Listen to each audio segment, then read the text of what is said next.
Hi everyone, this is Wesley Lawson, grief counselor at Hospice of Michigan and the facilitator of Men Overcoming Loss of Partner or Spouse, the virtual grief support group, which just opened up to also take place at the Clinton Township office here in Macomb County, which is where I work. So we had one guy take advantage of that last time, and it was great to see him as well as everybody who joined us virtually.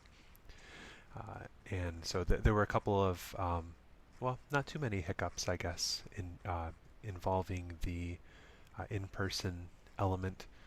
I've got to get used to seeing everybody on a big screen on the other side of the room instead of a computer screen in front of my face. I think that that's the most different thing to me as far as interacting with everybody goes. But it was a good group, and it was good to have everybody sharing. We opened it up a little bit for folks to share what was going on in their lives, and a couple of the guys talked about ways that they were honoring their loved one following their deaths, their loved ones. Things like being involved in volunteer work and charities, carrying on hobbies that were important to their loved one, and keeping reminders up around the house. And so this is something that we have talked about quite a few times, and I'm sure we will continue to talk about quite a bit because it's so important, especially as you get past some of the initial heavy, intense pain, which often takes place earlier on after the loss. I mean, that can be a very dark, difficult, painful place, and you don't have much time or mental space or energy to figure out what that continued connection looks like. All you're feeling is that you missed that connection that you had with that person actually being present with you in the flesh. And as you work through some of that and express that, a lot of times you're able to see a little more clearly how you can incorporate your loved one into your life moving forward in a way that is healthy, allows you to move forward and continue to feel connected to them. I apologize if there's any background noise here working at home today. But so we talked about that a fair amount. Related to that, well, actually, I'll talk about the next part a little bit later, because after that, I invited the guys to share a little bit about their loved one. I simply asked, if somebody were to ask you, tell me about your wife, about your partner, what was she like? What would you say? And understanding, of course, up front that you can't possibly begin to really describe somebody in a short span of time. I gave them maybe 3 to 5 minutes or so a piece just because I wanted to give everyone a chance to share, which not everybody did anyway, whether because they weren't comfortable doing so or weren't interested or we ran out of time. But most of the guys did, and it was great to hear about that. As I shared with the guys, it wasn't really surprising to hear anything that they had shared, simply because I've gotten to interact with and gotten to know some of them pretty well. And so I felt like I've got to know what kind of person might have been in a lifelong partnership with each of these guys. But it was still very nice to hear them talk about them. And I think just as importantly, it was good for the guys to be able to share that. And so we did that not only to enjoy that time together and to give those guys a chance to share, but also to practice doing that. I know that a lot of people who lose their loved ones do share stories about them and talk about who they were, but some people are a little bit more resistant to doing that because they are afraid that it might bring up some of the pain, some of the emotional challenges that they have in thinking about that loved one. And I know from working with so many grieving people that sharing about those people, sharing the stories, talking about their personalities, their characteristics, their quirks, different elements of your relationship, it can be bittersweet, but mostly it's a sweet thing, and it is a way to keep them in your life and to feel close to them even after they've died.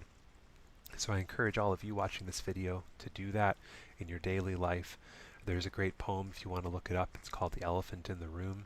Can't remember the author off the top of my head, but if you Google it, Elephant in the Room, Death, or something like that, Elephant in the Room, Grief, I'm guessing that it will come up, and it just talks about how sometimes the people around us will be uncomfortable talking about our loved one who died because they don't want to trigger our grief, but that most of us are longing to talk about them and to keep them in our life, to not have them become some kind of a taboo and to sort of excommunicate them from our life. I mean, that's not what any of us wants, I'm sure.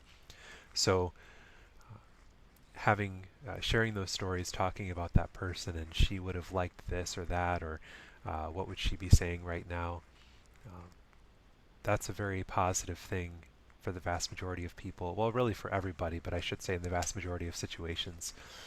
Might not be ready for it perhaps on some of the days in the early weeks after a loss or something like that. You might need a little bit of a break, or there might be a time where you just want to talk about everyday normal stuff. And so the important thing is to check in with yourself and ask yourself, what is it that I need today? But as a general rule of thumb, it's good to talk about your loved one. And I think that you don't get that many chances. You might talk about them with people who already knew her, and that's a really special thing too, but you also don't get that many chances to talk about her to people who maybe have never met her, like the guys in the group, like me. And so I thought it was kind of a unique opportunity to do that. Um, and some of what the guys shared was very moving, and we remarked about how some of their wives may have been become friends with one another had they known one another, and just really almost fantasizing about those kinds of connections that could have been, and it was a nice kind of bonding moment with the guys in the group. And then the other thing that we talked about, the other main topic that I can remember, was about somebody had asked because they were considering whether or not they were going to be moving, downsizing, or maybe they had already decided, and was just sort of contemplating that, processing. But he asked the guys, have any of you done this? Have any of you thought about doing this? What does that look like for you? Excuse me. My throat's a little bit dry today. And so some of the guys had, some had not. They shared their thoughts, and that was really nice to hear. Some of the things that I remember from that was that it is a personal choice, and what's right for one person is not right for the next one necessarily. For some people, the place is just sort of a space, and it's always hard to have a change in environment, even if you don't feel that much of a connection to your house. Maybe you just have lived there for the last several months or so, but it's going to be probably at least a little bit difficult to make that change, if for no other reason than that it's a change. But if you have a lot of memories in that house, then it might be that much more difficult. Based on everything that I've heard from them, as well as thinking about some of the stories that I've heard from others over the years, I wouldn't recommend rushing out to move to a new place because it's too difficult to be in that place where your loved one, where you have your life together and where they may have died. Some of that initial pain is to be expected, and you can't really outrun it by going to a different place. It's going to follow you. It might be more intense in some ways by being there, but that also gives you more opportunities to work through your grief while you're there. You have all these reminders which are difficult, especially early on, but can also be very meaningful and helpful as time goes on. So if somebody chooses to leave their home, sorry, if somebody chooses to leave their home, I usually recommend not doing that simply because it's too difficult to be there, especially if it's early on. I would say give it some time. A lot of kind of very popular advice about grief is not great advice, at least for a lot of people, but one of the ones that is to give it a year or so before you make any major decisions, major changes like leaving a house, or maybe making a job change, or something big like that that affects your everyday life in a major way. Now, on the other hand, sometimes life happens and you don't really have much of a choice. Maybe you need to move for financial reasons, or because the place is too difficult for you to maintain on your own, or perhaps you have some physical limitation that's come up, has made it hard to maintain. If that happens, then that's really difficult, but by no means are you obligated to stay there.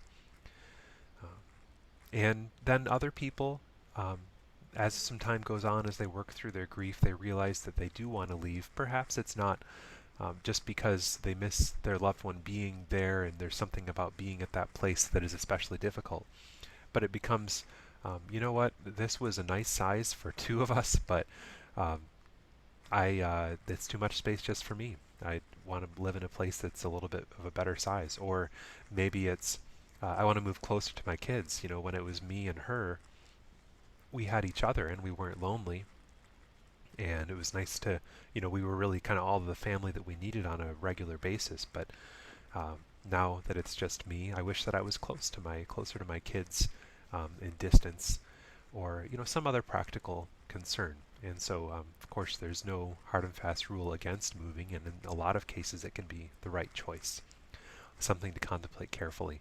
I think that again, the only thing I would generally advise against for most people is not to move right away just because it's too difficult to be there.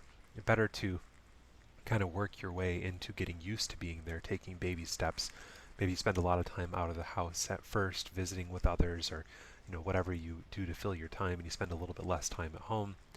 Or perhaps you, when you get home, instead of going to your usual routine and sitting in your usual chair, or whatever it would be, and everything's the same except that that person's not there, and it's a stark, um, you know, really painful and difficult kind of experience, to do something a little bit different. Maybe you get home and you go for a little walk. Maybe you rest in a different room for a little while when you get home. Maybe you start some task as soon as you get home. Just something to shake up the routine.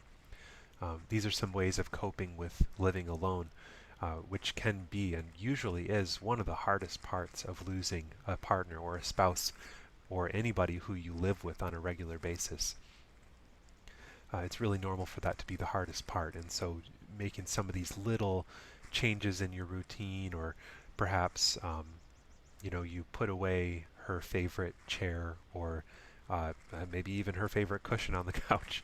Um, just that might not work very well for most people, but um, you know, just something to sort of numb the pain a little bit for a while if it's too overwhelming at first, and then over time you may find that you want to bring that back.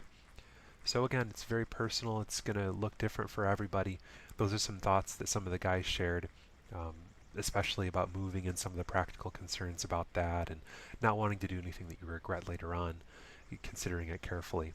Um, some of the things that were shared, some things also from my own experiences and observations of grieving people, grieving spouses in particular, and partners. So hopefully that was helpful for you to hear, and invite you as always to join the group when you can. It's the third Tuesday of each month from 6 o'clock to 7:30 p.m. Again, we recently moved to 7:30 instead of 7:15, giving that extra little bit of time, and that's worked out pretty well so far. And that's available both online and at the Clinton Township office here in Macomb County. And you can find out more about it at our website, which is HOM as in Michigan.org. Up at the top, you can click Grief Support, and from there you can navigate to information about our groups, and my name and number and email address are on there, and so you can register for the group by contacting me, and it would be great to have you there. Otherwise, I hope that you, again, got something out of this video, and if there's anybody who you think might benefit from it, or if you want to let them know about the group and the kinds of things that we're about, then I encourage you to share it. And speaking of the kinds of things that we're about, I really wanted to just say I appreciate all the guys who are a part of the group. And if you're watching this and you've never participated in this grief support group before, or you know, one of the other ones offered by Hospice of Michigan or Arbor Hospice, whom we work closely with, I want to let you know that I can at least speak for this group and the groups that I've been involved in, and I'm pretty confident that I can speak for my colleagues in these organizations, that we take great measures to make it a place of welcome, of comfort, of openness, of trust. These are incredibly important things to us, of peace and empathy and understanding. And so if you're on the fence because you just think that you might not fit in, it might be too uncomfortable, I encourage you to give it a try. And jumping into a grief support group, it may be a little bit uncomfortable for part of the first visit, or maybe even a little bit into the second time attending that group. But um, it doesn't take much a lot of times. I can speak specifically for this group. Certainly it's a very welcoming group, despite the fact that there are a few guys who have been there for quite a while. It's not a clique I see the guys really welcoming with open arms and listening and allowing others to share. So I want to commend the guys who are in the group, and I am very confident in inviting you to check it out and give it a try for yourself if you've never done so. So that's all for now. Thank you.